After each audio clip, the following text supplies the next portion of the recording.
por ser instituciones cercanas a los aragoneses, defender los derechos individuales, su labor social y ser una referencia cultural, el Justicia de Aragón, la Obra Social de Ibercaja y el Colegio de Abogados de Zaragoza han recibido este miércoles los premios Valero y Custodio que otorga el Comité Local del Par de Zaragoza.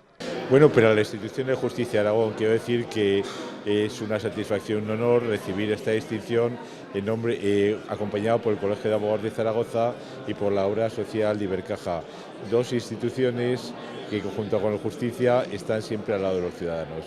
En la entrega de los galardones en el Hotel Centro de la capital aragonesa ha pronunciado Javier de Pedro su primer discurso como candidato a la alcaldía de Zaragoza por el Partido Aragonés. Una candidatura que, según este, contará con todo su empeño para recuperar la representación y dar un giro a la ciudad. Tengo la responsabilidad de liderar, tras el proceso de primarias, la candidatura del Ayuntamiento de Zaragoza. Estamos trabajando ya dentro del partido con las personas que están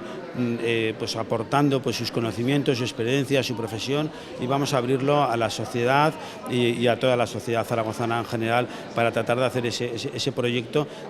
que innove, que genere un nuevo modelo de desarrollo para la ciudad de Zaragoza. El presidente del PAR, José Ángel Biel, el secretario general, Arturo Aliaga, y el presidente del Comité Local del PAR de Zaragoza, Ignacio Albo, han entregado los galardones.